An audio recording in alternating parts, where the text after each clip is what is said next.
man. I thought that'd be louder. Can't believe our guest today. YouTube people at home. I think there's 4 of you. JT. Maybe there's 1 of you. Oh, and Jimmy. What's up? Brush your teeth, Jimmy. I see it from here. And you got to hit subscribe on the YouTube thing. And podcast people, you got to hit subscribe. That way we can know you're listening. Right. If you care, hit subscribe. It pops up on your deal. This morning, I have one of the original 3 Amigos. Yes. I have one of the original Magnificent 7, and when now there's just 6 of us, we call ourselves the Simple 6. Randy Carter. Simple. How are you? I'm doing great. And you were at Dawn Patrol today? I was. Really good to see you. How many years did you come to Dawn Patrol before we did Dust Patrol? Because you were a constant. At least probably 6 years. Because I've been coming to the church for 9 years. So probably about 6. I mean, I started coming as soon as I started coming to the church, and then. And then you bring your son sometimes? Yes, I mean, at the time Chase would come, but he's down south now, and Cody trying to get him back home in school, but he'll be driving soon. So. Mm-hmm. You're excited about that? Oh yeah. Does he have a car? No. Good. He's got a bike. Is he going to get a car? We'll see. Does he know that? We'll see. Oh yeah, no, he's that like looking behavior-wise? Oh yeah, no, he's looking at all kind of vehicles. His expectations are a little bit higher though. What's we got to bring him down. 16, 15-year-old kid? Yes. So what's he looking at? Oh, our biggest thing as far as having him to get a vehicle. If I'm going to help, like insurance or whatever, it's got to be a truck. Why? Because I have a 110-year-old home. Oh, you need a truck. And I need a truck.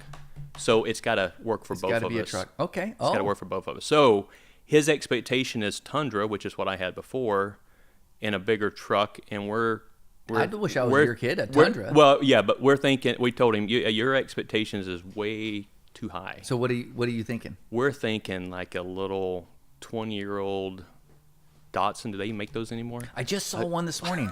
So, I went as a Datsun on the freeway. I'm thinking more that size, little small mini truck. Yeah. Little Ranger or something like that. 20-year-old. And he's just popping around Alameda. Yeah, it's 2 blocks. High school is 2 blocks. Oh. So, I mean, going to school. Why would you even repark and restart? It makes no sense. It's 2 blocks from the parking lot to the high school. But when he plays football, so the football field is further away, and mom and dad have to go pick him up after practices, and so that will be. We're pretty excited for him to get his license, and that's going to be huge. Uber will go out of business, but it's going to be huge for us. So that's fun. Good for him. So 6 years you came to Dawn Patrol, and here now you're here at Dawn Patrol. You are real instrumental in Dust Patrol, which is so good having you at Dawn Patrol. It's fun. We spend a lot of time together going over messages and books and theory and communication and life. Yes. And here you are at Dawn Patrol.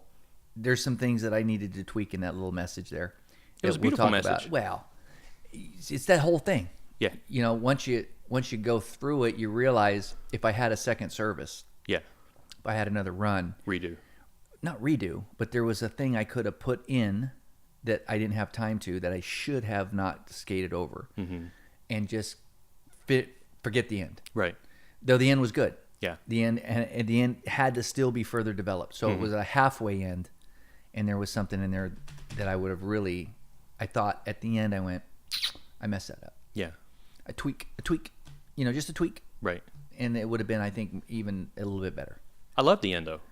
Yeah. I love the persistence of faithfulness, and I think so much in life that's the trouble or the problem with faith is that it requires persistence. A lot of persistence. And Joshua's seen it before. I mean, he was one of the original spies, and so he got his chance of being in the desert long enough, and so there's a lot of persistence in that. A lot of persistence. You're going. See, I wanted to further develop that. See, this is Kiddies at Home. This is what we do every Sunday when we gather, is we massage and expand and wrestle with the text. And so you're exactly right. And that persistent faith, and that's where we all live. Right. I think. Yeah. Because it's just not an overnight partying of the Red Sea. No. Pray and be done. No. Everything is, I'm a generational God. Abraham, Isaac, and Jacob. 400 years those guys were making bricks. Right. 40 years they were eating breadcrumbs. Right. In the desert.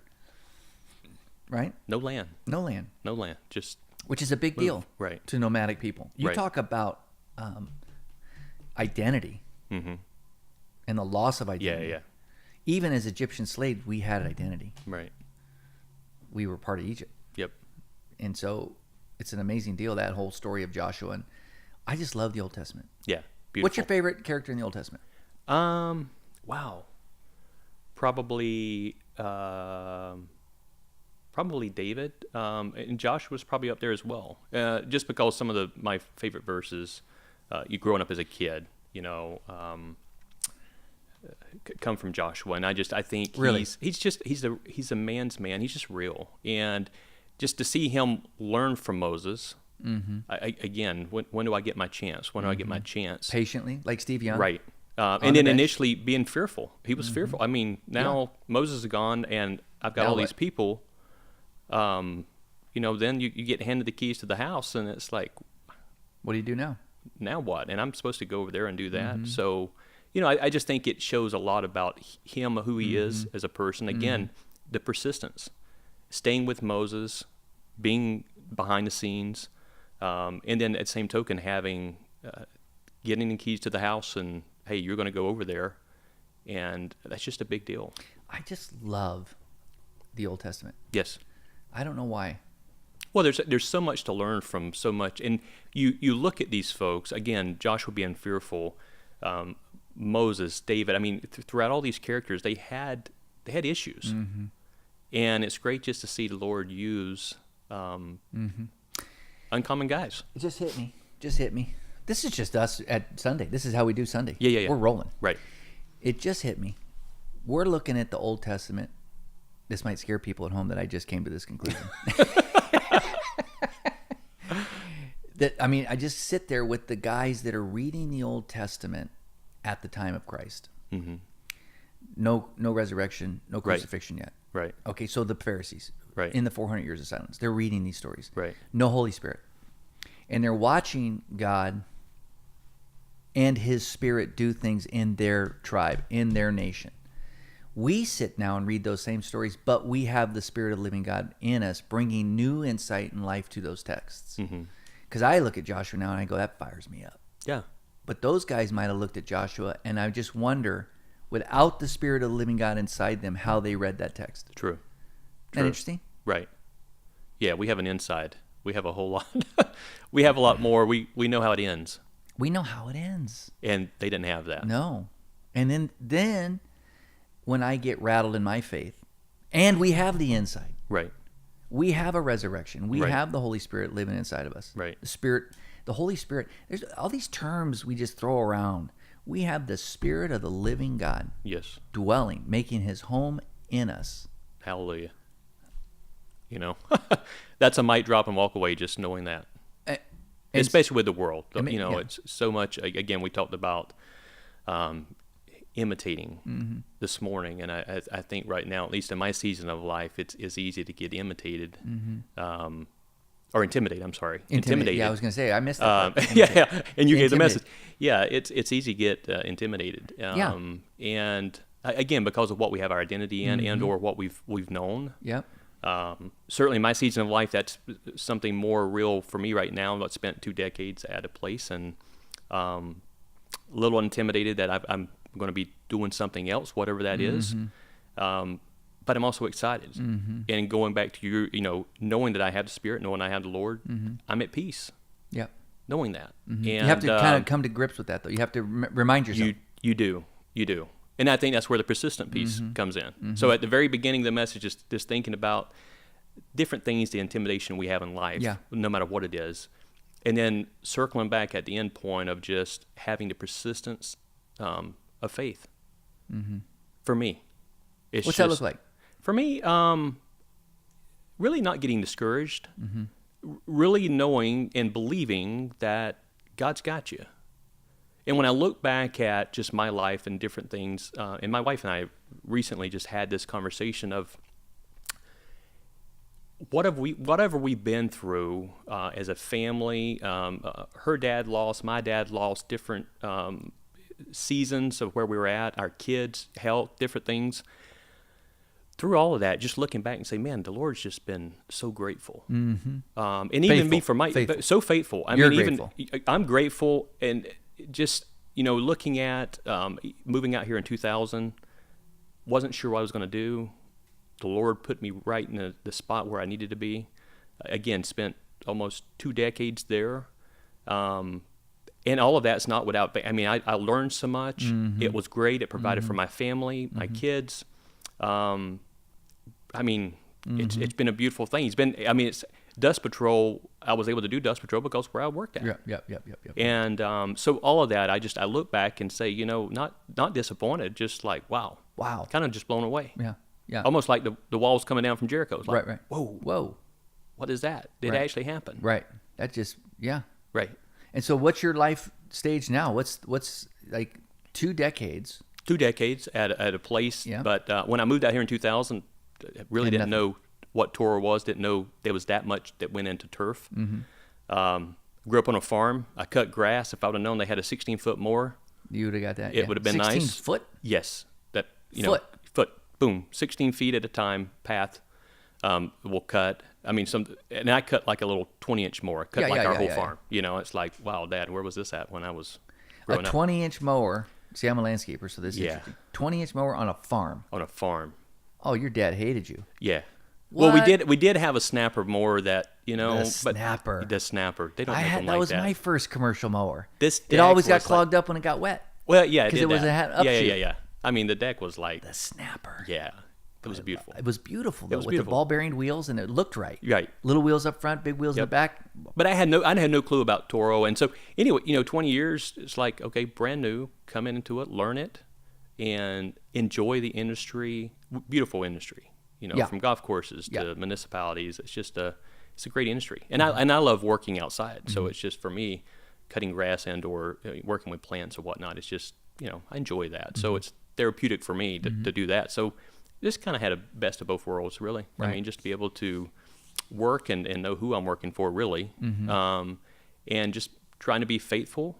You're a good faithful man. And I try to be, but it's again, the persistence is something I continue to learn, because I know it's the Lord's timing. And I look back now over the 20 years and even just the last 12 months, and there's no surprise. There really isn't. I'm where I am at now, and I just grateful. Grateful. Persistent faith, and that's something not even our generation is used to. Our father's generation. Right. He's like Ed Dean today we interviewed with, he was a packer. Yes. Garbage man, waste collector for Oakland Scavenger for 36 years, did he say? 36, and didn't choose to go into a supervisor role. Right. Stayed on the truck. Persistent. In the hills in Montclair. Right. Where you still had to push the can. Right. And look at the beauty that produces. Yes. The continence, the humility, really. Right. And he's very humble. He is one heck of a baseball coach. Yeah. He fields teams and has for how many years did he say? 20-something years. Yeah. And people have gone on to great things behind Ed Dean. And he's very humble. You could tell. Yep. You could tell. It was a great interview. Yep. And he persistent in his career, persistent with his job, persistent with his family. Right. And this generation is disposable. Right. Throw stuff away. Yep. Move on. You're looked down upon if you haven't been promoted or changed jobs in 3 or 4 years. Right. Headhunters go, what's the problem? Right. Why are you still there? Why are you still there? And I'm on job 3, or I've had 3 jobs. In your whole life? Navy, the forestry construction company I was with before I moved out here, which was 7 years, and then almost 2 decades here. So it's like... What kind of construction? Forestry, construction. Forestry? Yeah, forestry. Like cutting trees down. Oh, no. Kyle, our timer's off. New office here. You can see it, kiddies at home. We're in a new space, the Professional Podcast Recording Center of Three Crosses Church. What's that mean? 15? So this means 15? What does that mean? How many minutes do I got left? You're at 15. I'm at 15. Gotcha. We're just working it out. We got to get my timer. Did I steal the timer? It's in the box. In the box? What's the box? With your mics. Oh, okay. So I'll bring the timer back. Sorry, guys. Sorry, Randy. We're just getting our stuff fleshed out. And what were we talking about? Oh, disposable. Yes. Move on. Relationships. Right. Cars. Right. My family kept the family car. Right. Changed the oil. Like, this is the car. Yeah. Right? Yep. And so I think that's just such a great way to live. And I wonder where it's all going. Mm-hmm. Here we go back to messaging. Right. So where's it all going? And how does the scriptures line up with that? That's the key for communicators today. Yeah. I think. Yeah. Prophet. Right? Heralding. Bringing forth the word of the Lord with what people are dealing with right now. Right. And what they will be dealing with in 5 to 10 years. Yeah. I love the young men in our group. And it's so important because me growing up in Georgia, I mean, we didn't have a Dawn or Dust Patrol. We didn't have small groups. And men really weren't vulnerable. Mm-hmm. You know, I mean, for, you know, the interviews that we have at Dawn and or Dust Patrol, I think one of the things that just, again, I'm thankful to be a part of is just hearing people and letting them be themselves. Authentic. Honest. It's huge. And that's just, it didn't exist when I grew up. Mm-hmm. Nothing against my dad or grandfather. No. It just wasn't the way. It wasn't the way. And now I'm trying to do just the opposite of what culture will say, and say, you know, with my boys, you know, hey, we're a transparent family. Things aren't perfect, but let's talk about them as a family. There's no secrets. Yeah. Let's talk about them as a family. Let's flush it out together. Mm-hmm. Learn from each other. Chase has shown me some great insights. At 23 years old, listening to him, you know, just for advice. Great insights. And my wife included, Cody. One of the things I remember, I brought my father-in-law, my wife's stepdad, to one of our men's dinner, and it was maybe one of our last men's dinners. But anyway, one of the things he says, you guys were too personal. You were too authentic. Mm-hmm. That scares me. Mm-hmm. Well, that's an honest man. He's honest man. It is but scary. It is. But, you know, and I was disappointed that, you know, I haven't been able to get him back. But I think a lot of it's just a lot of guys want, you know, they're not okay with that. Right. You know, it's like share my deepest secrets. But why wouldn't you do it if you can learn from somebody? Yeah. You know. That is special. Yeah. I wonder where that came from. That's interesting. I mean, we have fostered a culture of authenticity. Yeah. And vulnerability. Right. Which is strength. Yep. Takes courage to be vulnerable. It's bravery. Well, it really helps you grow. Because if people are going through things and you know they're going through things, and they're having problems, you don't feel like you're on this island all by yourself. Right. And isolation is the devil's work. Right.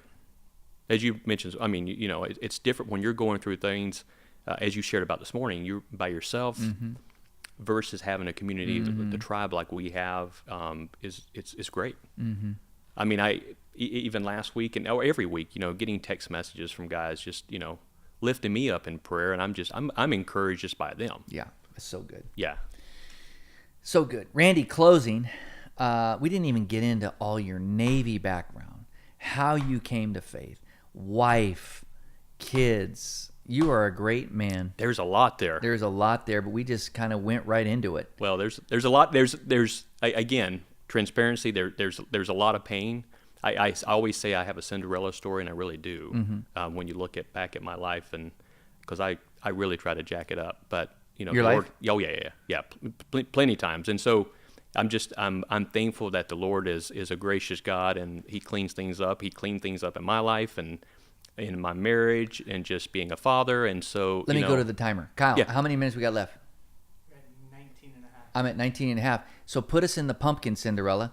Tell us a little bit about the Randy Cinderella story, pre-glass slipper. Oh my goodness. Well, I grew up in church. Grandfather was a pastor, and so I forget that. Stepped to Christ early on, and did pretty much like in Georgia, and then Jonah. I ran away from it, you know, and joined the Navy when I was 17, and went into the Navy. Can you do that at 17? Yes, my dad about killed the recruiter. Killed the recruiter. He wanted to, because you know I was supposed to go look for a job, and I came back. I'm like, hey, Dad, I'm signed up, and. Oh, he sent you to look for a job, and you came back and joined the Navy. I joined the Navy. Oh, I would have skinned you alive. Yeah. And you're in Atlanta. South Georgia. South Georgia. So you were on the coast? Close to Savannah, close to Brunswick. So you were familiar with the ocean. Mm-hmm. So you said Absolutely. Navy ship. Yep. See the world. I don't know. Yeah, I think it was more just see the world, and I love my hometown. I love going back there now. Certainly, when you leave home, it's different. Yeah. And even for me, I was, I guess, naive enough to think everybody had a family like I had. Yeah. I love and The naive. We got into boot camp, and it was just like, wow. So what Navy happened? has a boot camp. Navy has a boot camp. And went in boot camp. Fast forward, getting out of the Navy, met my wife 3 months. After and you we got out married. of the Navy? No, during the Navy, met her, and 3 months from when we met, we got married. Wouldn't recommend it. While you're I would spend a little bit more time getting to know, so you got East versus West. She grew up out here in California. She grew up out here, atheist. I really didn't know that much about her. And I remember hearing my first message of being equally yoked after I was married. And I'm like, well, that would have been good before. And so I forget that too. So you're what, 19? I am 20. 20. When I get out of the Navy. And so we moved to Georgia. How did you meet her? If At you a were bar. in the Navy. At a bar. In Alameda? In Alameda. Okay. So the Navy, okay, gotcha. I was literally, and she shouldn't have been there. I shouldn't have been there because I wasn't even old enough to be in the bar. And met her 4th of July, and then we got married in October. And family came? Oh, yeah. Yeah, well, we were in Georgia. We moved. And you moved to Georgia? Moved. She moved to Georgia. She must have loved you. Well, I said, hey, hon, my time is up here. I'm going to Georgia. You're welcome to come. And she says, okay. So actually was a bit of a surprise, but I was like, okay, well, come on, let's go. So go to Georgia, learned that she's, she is an atheist, but she would go with me to church. Go anywhere. Yeah. And so she would go, and I didn't push anything. 2000, we moved out here. At that time, I had one son, and she come to know the Lord, started going to church out here. And God's hands is just all over our whole deal. Wow. And oftentimes when I was young, I would think about being a pastor because my grandfather was one. And I just looked at my life and again, just didn't do a good job at it. As a father, as a husband, and really even in the ministry in some aspects of me running away from the Lord. And really started, when we moved out here to California, I really do think that was a huge turning point for me. Really committing myself to the Lord and serving. And it was just, again, the Lord's hands over everything. And then my wife coming to know the Lord, us still trying to clean up how we raise our kids and love each other. Went to Love and Respect seminar, probably one of the best things I've ever did in my life. Did you go here? Where'd you go? did here. Yeah, it's fantastic. Went twice because I'm a live man. once and recorded once. Yes. So good. Yeah, I highly recommend it to almost anybody I talk So to. good. It would have helped us out early in our marriage. I know. Mm-hmm. And again, small groups. Small groups are huge. They're a passion of mine. I started leading men before here. Started having a small group at my house, men's small group, and 20 guys. And I figured, Lord, this is where you have me. This is where I'm going to be. This is what I'm going to do. You did that for years. I'm going to serve you for probably 10 years. Mm-hmm. And that's where you met Little Henry. And then I met Henry, and then Dust Patrol came along. Yep. Opportunity, and fantastic. It was just now moving over to the Dust Patrol, and it's just again seeing the seasons and seeing how just again the Lord's hands just right on top of everything. So my comments to my son, because I'm trying to teach him as be equally yoked, but look at you and your mom is what I get a lot. And I'm like, yeah, but we're the Cinderella story. I can show you in the Bible, the Samsons, the different folks who it didn't turn out that way. And so I don't want them to see, having the same, make the same mistakes. And again, the Lord's cleaned me up a lot. So yep. He's good. The hardest lesson, I think, in parenting is to allow your children, adult children, to make adult children mistakes. Mm-hmm. To not rescue them from those things that which you've already been through. Right. Yeah. It's not a bad car that you can sell. Right. This is a mark in history in your family culture, whether this goes well or not. Right. Well, in our series Legacy, I mean, just I want to make sure my kids, they know that I love them. I never hang up the phone without saying, "Hey, I love you." I'm proud of you, because I had a dad who encouraged me all the time and poured into me consistently. Always would call me to say how proud I was. And so, really, again, I have a whole different story than for instance, you have. I know mine's just opposite. I had the dad who was part of my life, and consistently and just poured into it, and it shows. Yeah. So anyway, I just with my boys, I'm just trying to do the same thing. To lead that legacy. Boys. Oh, they're wonderful. You're a great man. Love them. Randy Carter, man, so much wisdom. We could talk for 2 hours. I just love it. I'm so glad that we're going to be spending a whole morning together to go over our next series. Yes. With the Simple Six, called Follow the Leader. Yes. I'm so excited about that series. I am. Looking forward to it. It's called Follow the Leader, a look at Joseph's life, a man of integrity, faithfulness, and forgiveness, and how those three things can build a leader. And he wasn't marked as a leader. Like all those great biblical leaders were marked as leaders. Right. He just fell into it. Right. And because of who he was, rose to prominence. Oh. Saved and how he walked with the Lord. Saved the Israelites. Saved everybody. Yeah. Saved us. Yeah. That ain't all. Yeah. Just a little thing about That's leader. a little thing. So that's next series. Mm-hmm. 2 more weeks in Tombstone. And then we're going to do Follow the Leader. Randy Carter taking up the lead at Dust Patrol. And I appreciate you, Randy. Oh, enjoy it. Love it. You are one of the easiest guys to do ministry with I've ever met. Wow. Ever. Give it time. Be sure to subscribe to the podcast. Yes. And to the YouTube channel if you want to just have it instantly pop up on your phone. Let us know you're there. Like it. I think there's something you can like, and that tells us you're there and just lets us see if this is worth it. That's not all. Yeah. Church is this Sunday. Right. 8, 9:30, and 11. And we'll see you back next week at Dawn Patrol at 6 a.m. Peace.